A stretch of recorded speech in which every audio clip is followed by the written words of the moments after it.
I still remember the sound of their laughter. It began as harmless teasing at my best friend's birthday party, but quickly turned biting and cruel. On a whim, I decided to dance, something I hadn't done in years. I moved awkwardly but laughed at myself, trying to enjoy the moment. That's when Vanessa, my friend's sister-in-law, seized the opportunity to embarrass me. "Oh, that's your dancing?" she sneered, lips curling into a smirk as the others chuckled. I've seen toddlers with better rhythm. The words cut deeper than I expected. I froze mid-step, my cheeks burning. A few guests gave polite, uncertain laughs, unsure whether to join her or stay silent. My husband, Michael, stood beside me the entire time, his face unreadable. I felt that familiar sting of humiliation, the desperate urge to disappear. Then something changed in Michael's expression. He didn't smile. He didn't reach for me. His jaw clenched, his eyes hardened, not toward me, but toward her. Later that night, the echo of her words lingered in my head. I tried convincing myself it was nothing, just a petty comment from someone who didn't matter. But the air at home felt heavy. Michael barely spoke. He sat quietly, sipping his drink, lost in thought, like he was piecing something together. The next morning, he mentioned casually that he'd invited Vanessa and a few others over for dinner. I hesitated, fearing another scene, but he just said calmly, "It'll be fine. Trust me." When the evening came, Vanessa arrived glowing with confidence, utterly unaware of what awaited her. She smiled brightly at Michael as she took her seat, sipping her wine with that same smug ease she'd had the night before. Michael cleared his throat, his tone steady but weighted. "Vanessa," he began, "I've been thinking. It's important to be careful with what we say about others, especially when we assume no one's paying attention." Her smile faltered. The room went still. I realized then that Michael wasn't about to let the matter slide. What followed was a conversation none of us would forget. One where Vanessa's own secret, a truth she had buried for years, came to light. Her confidence drained from her face, replaced by uncertainty and fear. Michael's voice remained calm, but carried the kind of gravity that made everyone sit up and listen. "You know," he continued, leaning back slightly, "people think their secrets will stay hidden, but the truth has a way of surfacing, usually at the worst possible time." Vanessa's hand trembled as she set her glass down. Around us, guests exchanged uneasy glances, sensing the shift in the air. My pulse raced, a strange mix of anticipation and relief. Michael let the silence stretch just long enough before leaning forward. His eyes locked on Vanessa.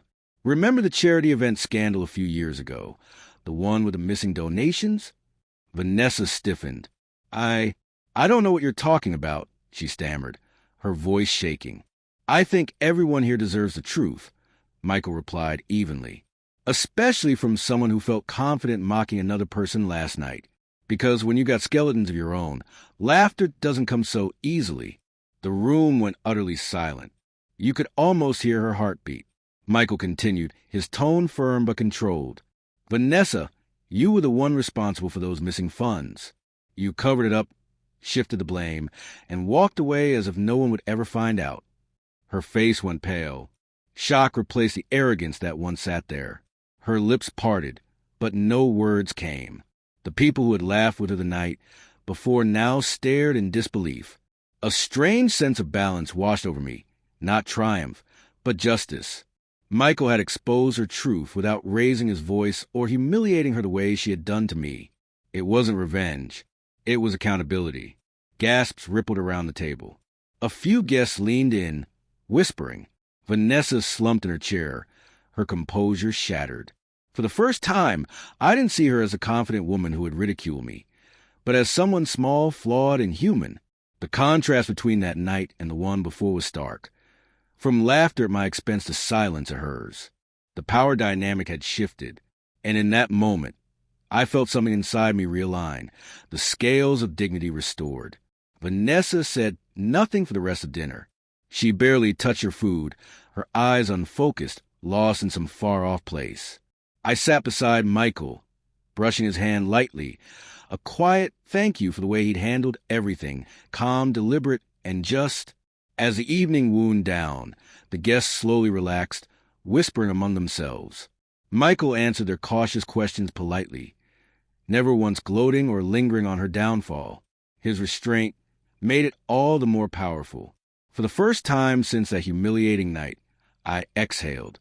The weight was gone, not because she'd been exposed, but because truth had finally taken its rightful place. And in that truth, I saw my husband clearly, not as a man who acted out of anger, but one who believed in quiet, decisive justice. Vanessa left early, claiming she wasn't feeling well. She couldn't meet my eyes or Michael's or anyone's.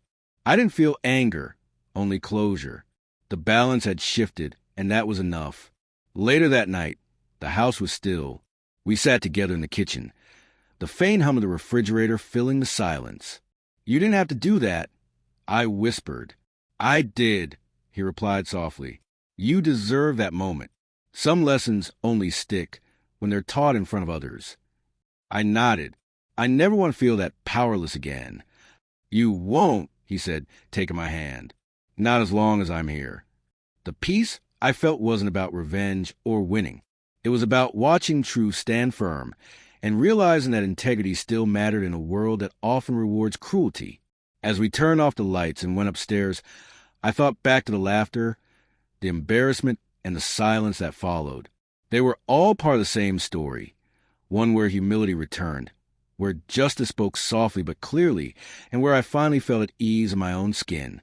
And for the first time in a long time, I smiled, not out of triumph, but because the truth at last had found its balance.